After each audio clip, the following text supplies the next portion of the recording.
All right, welcome everyone to this explainer. Today we're unpacking a geopolitical crisis that, well, it might feel like it's a world away, but it's actually heading straight for your wallet. We're looking at the incredibly complex and volatile situation surrounding the Iran-Israel conflict, which is currently in its third month. We're going to break down exactly how high-stakes gunboat diplomacy, naval blockades, and international standoffs are creating these massive economic ripple effects that touch every single one of us. To really ground our analysis today, there's a quote that hits the nail right on the head.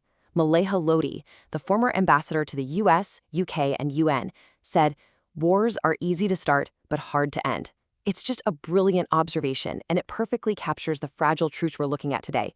It's an absolute, immutable lesson of history, and as our source material reveals, this current crisis is just the latest proof of that exact fact. Okay, let's dive into our roadmap for today. We'll be looking at 1. A precarious truce. 2. The diplomatic impasse. 3. Motives for prolonging war. 4. The global economic shockwave. And lastly, 5. The political fallout. We're going to trace this whole thing from the military front lines straight into your living room. Starting off with Section 1, a precarious truce, month 3 of the conflict. The ceasefire is holding for now, but the environment is still highly volatile. Now, in month 1 of this conflict, it actually looked like American and Iranian interests were somewhat aligned, like both sides genuinely wanted to avoid getting bogged down in an endless war. And that hope really gained some traction in month 2, when they held their first, and honestly so far only, face-to-face talks in Islamabad. But, as we move into month 3, we're seeing a faltering peace process. Getting a second round of negotiations going is proving to be incredibly elusive. But the lines of communication aren't totally dead. Pakistan is actively stepping in to mediate, basically acting as a messenger between Tehran and Washington to exchange proposals. So while formal face-to-face talks have definitely stalled, this back-channel diplomacy, which is heavily supported by regional states, is pretty much the only thread keeping this precarious truce alive right now. Moving on to Section 2, the diplomatic impasse, hardening public postures. So let's break down where everyone stands, starting with the U.S. Our source material notes that President Trump's strategy has really bounced back and forth, 1 minute threatening military action, the next signaling he's open to talks. He's been aggressively enforcing a naval blockade. At the same time, the analysis actually characterizes some of Trump's claims, like Iran telling him they are in a state of collapse, as disingenuous. Because of all this, Washington flat-out rejected Iran's proposed three-step plan, as well as a revised proposal that would have temporarily set aside the nuclear issue just to end the immediate fighting. On the flip side, we have Tehran's stance. They've stated they're ready to end the conflict, but they are firmly demanding guarantees against any future aggression. And throughout this, Iran has shown they have a highly effective asymmetric warfare capability. Despite dealing with record-level domestic inflation and a huge drop in oil exports, they've shown they can absorb a lot of pain from US and Israeli strikes without just capitulating. And just to add another layer here, Israel's position is quite different. While both the US and Iran seem pretty reluctant to get sucked into a permanent, long-term war, the source points out that Israel would actually welcome a return to active hostilities. Which brings us to Section 3. Motives for prolonging war, the standoff. What's absolutely wild here is the contrast in how they're fighting. We've basically shifted from military strikes to straight-up economic warfare. On one hand, Iran is using its control over the Strait of Hormuz to deliberately mess with global energy markets.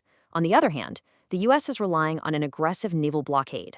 The whole goal of this gunboat diplomacy is to economically strangulate Tehran by cutting off their oil exports and everyday goods. So why exactly are they dragging this out? It's kind of a paradox, actually. Iran thinks time is on their side, that by holding out and raising the political and economic costs globally, they'll eventually get a better deal. But the US? They believe that keeping this blockade going for months will eventually force Iran to just cave to Washington's terms.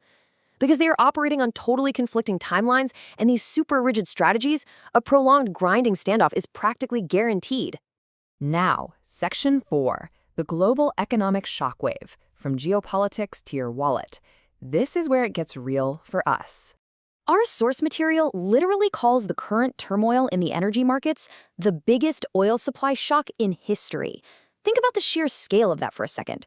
Oil prices are just surging, entirely driven by the fear of prolonged disruptions and stockpiles that are drying up fast. And here's the ripple effect we were talking about. It is way bigger than just gas.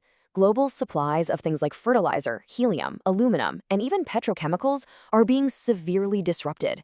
The very building blocks of global manufacturing and agriculture are essentially being held hostage by this geopolitical staring contest. So, how does this play out? It goes like this. Step 1. We get this unprecedented energy disruption. Step 2. That spike in energy causes global inflation to surge, slows down economic growth, and suddenly we're looking at a serious global recession threat. Step 3. High transport costs plus fertilizer shortages mean global food prices go through the roof.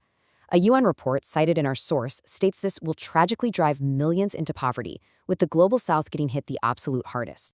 Which leads us directly into Section 5, the political fallout, U.S. domestic blowback. There's a massive internal contradiction happening here for the United States. Dragging out a naval blockade halfway across the world to economically crush Iran is fundamentally working against President Trump's main domestic goal of keeping fuel prices and inflation low at home. This gunboat diplomacy is literally fueling cost of living anxieties for everyday Americans, right as midterm elections are coming up. And you can actually see this hitting home. According to a Washington Post Ipsos poll, 61% of people now believe that attacking Iran was a mistake. So the economic reality of everything costing more is heavily influencing how the public views the conflict itself. And honestly, that translates directly to political vulnerability. As the source highlights, only 30% of voters approve of President Trump's handling of the economy right now. That is a stark number. It shows just how high a political price is being paid for the slower growth and inflation caused by this overseas standoff. All right, our final section, the warning, a highly unstable future. The real danger here, as Ambassador Lodhi's analysis points out, is that this just drags on with no actual resolution. Even if nobody is actively shooting, relying entirely on economic coercion creates a powder keg. Both sides are constantly testing the boundaries, which means the risk of a miscalculation is incredibly high. Without a clear diplomatic off-ramp, we are constantly on the edge of just relapsing right back into a full-scale, devastating war. So I want to leave you with this thought. When the price of your groceries or heating your home can just skyrocket overnight, all because two nations are deadlocked over a strait thousands of miles away, how resilient is your wallet when the global economy is so tied to these fragile geopolitical choke points? Thank you so much for joining us for this explainer. Keep questioning, keep learning, and we'll see you next time.